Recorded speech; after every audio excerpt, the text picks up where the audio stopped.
Pai nosso que estás nos céus, liberta-nos do mal, pois teu é o reino, poder e a glória para sempre. Amém.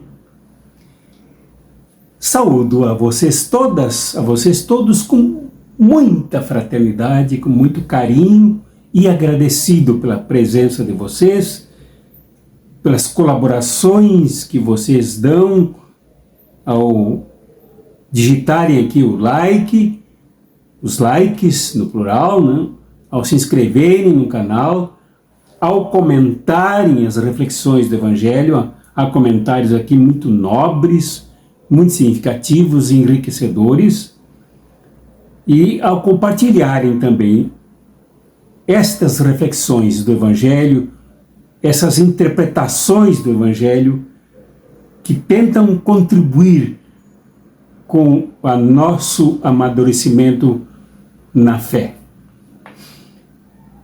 O Evangelho deste domingo, 22 de outubro de 2023, é o de São Mateus, no capítulo 22, do versículo 15 ao versículo 21, que vocês podem ler aí, dando pausa aqui no vídeo, comentarem se estiverem com outras pessoas, refletirem um bocadinho e voltarmos logo após a vinheta para a reflexão deste Evangelho, em nome do Pai, e do Filho, e do Espírito Santo.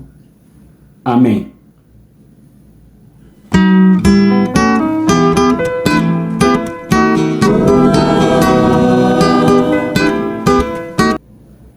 Este Evangelho que vocês leram aí, e quando dizemos este Evangelho, esse trecho do Evangelho de Mateus, vocês perceberam a maldade. Então nós trataremos de dois pontos aqui centrais nesta reflexão. O primeiro é sobre a maldade percebida por Jesus. O segundo ponto, a resposta de Jesus de uma lógica irrefutável e de uma sabedoria inigualável, que desarmou a maldade. A maldade aqui neste Evangelho, reconhecida por Jesus, não é abstrata, não é metafísica, não advém de fora da realidade, da história, das estruturas econômicas, sociais, religiosas, culturais, mas integram com toda a objetividade e materialidade essas dimensões da vida humana. Vejamos a maldade. Um grupo de fariseus, chamemos assim de um grupo covarde de fariseus, não querendo se apresentar e correr riscos ao praticar a maldade junto a Jesus, mandou os seus discípulos, jovens, portanto, que se alinhavam na mesma linha de raciocínio deste grupo. Os representantes, então, teológicos da interpretação da religião se juntaram com outro grupo para completar a maldade na sua extensão econômica, política e estatal, que é do partido dos Herodianos, para se juntarem, para tentarem colocar Jesus amarrado a uma armadilha. E notem bem, os fariseus já haviam negado a sua história, negado o Êxodo, negado os profetas e aderido totalmente aos interesses da ocupação de César aí na Palestina. Agora, para se sentir ainda mais completos, se juntam a dinastia herodiana com os apoiadores de Herodes, que era uma família de uma tradição sanguinária, uma tradição de criminosos, de pessoas que assassinavam uns aos outros na família, de pai matando com o próprio punhal filhos, irmãos disputando com derramamento de sangue o trono, que internamente esta família era sanguinária nas relações dos seus próprios e sanguinária também na opressão do povo palestino, inclusive dos seus comparsas judeus. Aqui, notadamente, os fariseus e os rabinos do templo de Jerusalém. Então, juntos agora, discípulos dos fariseus e os herodianos se dirigiram a Jesus para lhe criar uma armadilha. É importante que Jesus reconhece, e não vamos espiritualizar este evangelho aqui, não coloquemos coisas que não estão neste evangelho. Então Jesus percebeu, diz Mateus, percebeu a maldade deles e os chamou de hipócritas. E esta figura, a hipocrisia, é muito pesada no Evangelho, notadamente no de Mateus, porque mostra caráter bifacetário, caráter duplo, caráter dúbio, caráter sombrio, de gente que faz de conta que é santa, mas que no fundo é demônio. Gente que faz de conta que é religiosa, mas que afinal serve a outros senhores. Gente que faz de conta que, enfim, tem um discurso, um compromisso, mas na verdade adere à ocupação imperial e militar desta região, que os, inclusive, que os amaldiçoa. Esses são os hipócritas, duas caras, mascarados. Jesus não se negou em chamá-los de hipócritas. Esse é o primeiro ponto. Então, esse primeiro ponto já nos mostra que nós, discípulos e discípulas de Jesus, nós, jesuânicos seguidores do Jesus histórico da Palestina, este que está no templo agora aí, enfrentado pelos fariseus e pelos herodianos, nós somos seguidores deste Jesus que enfrenta a maldade, reconhece a maldade, sabe sobre o que é a maldade. Nós não somos seguidores de um ermitão que vive nas montanhas rezando, pedindo pela intervenção divina, mas alguém que vive no confronto. Alguém que reconheceu a maldade totalmente infiltrada em todas as relações humanas, inclusive ali, a armadilhá-lo. Então, se somos discípulos deste Jesus, que reconhece a maldade estruturada, nós também temos que reconhecer que a maldade não é metafísica, não vem de nenhuma outra força externa, mas que ela se estrutura, se institucionaliza, se instaura, nos confronta e nos desgraça. Somos discípulos de quem reconhece esta maldade. Nós hoje vivemos num mundo em guerra por causa da maldade. A maldade de quem derrama milhões de toneladas de bombas sobre pessoas oprimidas, sobre as pessoas pobres, sobre pessoas escorraçadas, sobre pessoas discriminadas, sobre os pobres de sempre. Vivemos num mundo em que a estrutura econômica é feita para a rapinagem, para roubar, para tirar as riquezas e tirar toda a energia, a força como se tira a última gota de sangue de um pré-cadáver. A maldade é real, é objetiva, é concreta, é humana, no sentido de que ela se traduz nas armações que o ser humano produz. E aqui é evidente de onde vem a armação.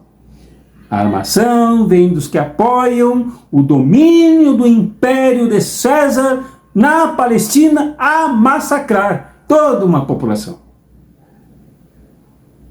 Aqui a maldade vem do interior da religião, de parte dos ditos sábios da religião, teólogos da religião. Isto é, religião e interesses políticos do mesmo lado, quando se juntam para oprimir o povo, se tornam uma máquina poderosa de moer fracos e extinguir vidas. Jesus está diante dela, desta maldade. Esta maldade queria exatamente apanhá-lo em palavra que o entregasse já ali, ele já fosse apedrejado dentro do templo de Salomão. Esta maldade está aí. E nós, discípulas e discípulos de Jesus, temos que saber que esta maldade, repito, não é metafísica, ela é real e precisa ser enfrentada quando devemos aprender a sabedoria de Jesus. E o segundo e último ponto, exatamente este. Quando Jesus pede para eles a moeda, o denário, o dinheiro romano, e pergunta de quem é essa efígie, de quem é esta figura lapidada na moeda. E eles respondem, é de César. E na moeda, em torno da figura de César, escrito em latim, se encontrava a seguinte frase extremamente determinante e configurativa da maldade: Tibério César, filho divino do venerável Augusto. Filho divino. Venerável Augusto, o divino, o Deus. Imperador de César. Imperador de Roma. Então, esta maldade se configura como religião que diviniza o rei. E ao divinizar o rei, diviniza o império. Quando Jesus, então, dá a resposta sábia, inesperada, que surpreende, ultrapassa todos os cálculos, as previsões dos maldosos. Então, dai a César o que é de César e a Deus o que é de Deus. Aqui Jesus, nessa demonstração, destrói a maldade, mas ele descreve que maldade é esta. Eles, fariseus e herodianos, que tentaram armar, entenderam. A comunidade de Mateus, acossada pela legião soldadesca imperial de César, ocupante da Palestina, entendeu. E nós ainda precisamos entender na prática o que quer dizer isso. Dai a César o que é de César e a Deus o que é de Deus. E não confundir um com o outro.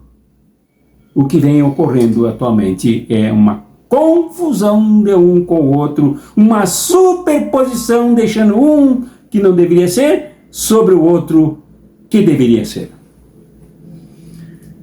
Vejamos, o que é para dar para César? Lendo nesse evangelho e nos paralelos de Marcos e Lucas, fica claro que é de César a própria moeda. É de César a interpretação de que ele é o filho do divino e venerável Augusto, que ele é uma divindade. Entregar para ele isso. Porque a moeda era a representação de um imposto poderoso que deveria se pagar, que cada pessoa deveria pagar, cada homem deveria pagar por si e por quantos filhos tivesse. Deveria pagar por sua companheira, por sua mulher. Deveria pagar no censo para César.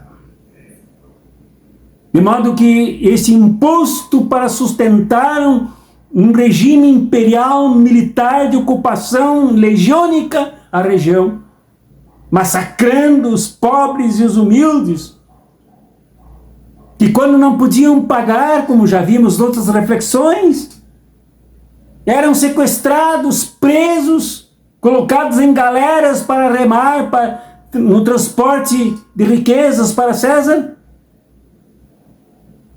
ou então eram assassinados, eram mortos, mas não tinham direito de viver em dívida. Um povo endividado não podia mais viver. Isto era para entregar para César. As legiões militares que viviam na região, morando nas casas dos palestinos, do povo palestino, povo da região, comendo da comida ganha pelo trabalho dos que acolhiam na marra esses soldados. Muitas vezes com as suas mulheres e filhas estupradas por esses soldados. Isto tudo deveria entregar para César. As legiões romanas que sangravam esse povo, que fiscalizavam esse povo, que acuavam esse povo, que amedrontavam esse povo, também são de César e devem ser entregues a ele. Então Jesus foi extremamente revolucionário, quebrar um paradigma de dominação aqui. Dai a César, entregai a César aquilo que é dele. A opressão, a perseguição, o imposto, o roubo, todo o sistema publicano que era construído para enriquecer alguns que traíam o seu povo, cobrando-lhe impostos indevidos. Tudo isso é de César. E a Deus o que é de Deus.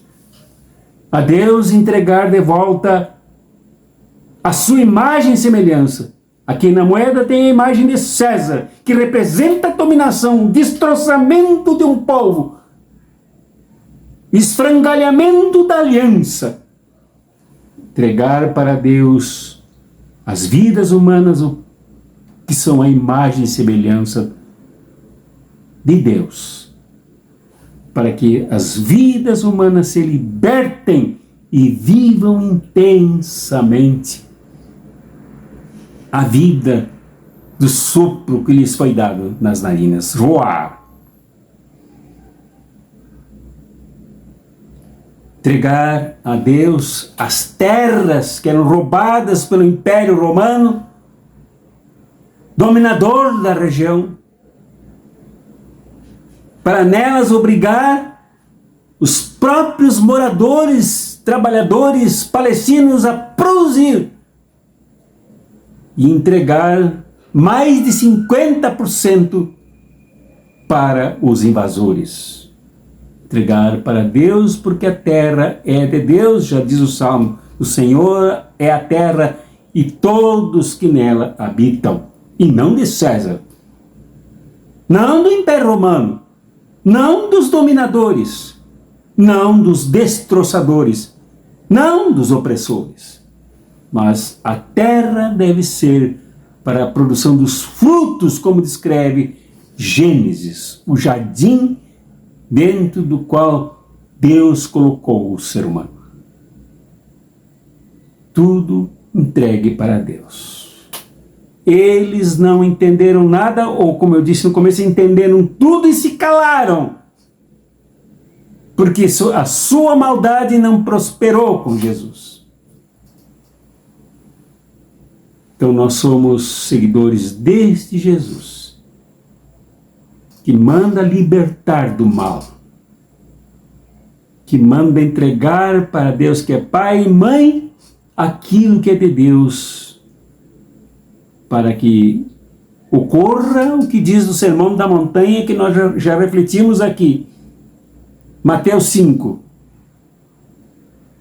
para que quem chore não chore mais, para quem não tem a terra, tenha terra para produzir, para quem é injustiçado, tenha justiça, para quem não tem a paz, agora tem a paz, não a pax romana, o fio da espada e das patas dos cavalos, das legiões, mas na paz shalom, completa e nutritiva para todos e para todas. É isto que Deus quer, é isto que Jesus mostrou. Dai a César todo o mal que é dele, ele que produz. E a Deus o que é de Deus, que ele compartilha com todos os seus filhos e as suas filhas. E Jesus veio justamente para isso, para resgatar a terra, resgatar as vidas humanas, resgatar as pessoas sob o pesado jugo da opressão, libertando-os pela graça. Então, meu irmão, minha irmã, temos que saber de quem somos seguidores e seguidoras. Temos que alimentar a nossa fé naquele que realmente veio para libertar a terra e libertar as vidas humanas. E nos darmos conta de que as armadilhas atuam fortemente, continuadamente, para sufocar isto que é de Deus e que a Deus deve ser entregue. Vivemos, claro, um momento muito difícil, mas vivemos também um momento encruzilhada, de muitas possibilidades, de resgate da terra, libertação da terra, libertação das vidas humanas, através das comunidades que se organizam para juntas negociarem, aliançarem-se, se unirem e cada uma respeitar a outra para que o mundo multipolarmente cresça em paz. Este é o momento, e nós cristãos e cristãs somos chamadas a contribuir com essa compreensão que Jesus tem, de que se deve dar a Deus o que é de Deus. Antes, dar a César o que era de César, que já nós descrevemos aqui. Hoje, aos Estados Unidos, à União Europeia, ao Ocidente, dar a eles a religião assassina, a religião escravocrata, a religião das correntes, a religião dos açoites, a religião das feridas, as religiões da eliminação, a religião da eliminação dos povos originários, a religião dos navios negreiros. Entregar isso tudo à União Europeia e aos Estados Unidos com a sua religião da morte. Entregarmos a Deus as vidas humanas tão sacrificadas, como nós vemos na Palestina, como nós vemos na Amazônia, como nós vemos nas comunidades faveladas, como nós vemos em tantos lugares no Brasil e no mundo, onde as pessoas gemem sob as milhões de ameaças. Deus te abençoe, meu irmão e minha irmã. Deus te fortaleça. Deus te ajude neste encontro com Jesus sábio, o Jesus histórico, o Jesus palestino, o Jesus que nos convida a nos libertarmos deste mal estruturado, este mal institucionalizado, este mal enraizado nas relações tão azedas, tão acres e tão diabólicas que muitas vezes nós desenvolvemos. Que a graça de nosso Senhor Jesus Cristo, o amor de Deus que é Pai e Mãe, e a comunhão do Espírito Santo, que é o sopro da vida e o poder da luta, te abençoe e te fortaleça, meu irmão e minha irmã, em nome do Pai, e do Filho, e do Espírito Santo. Amém.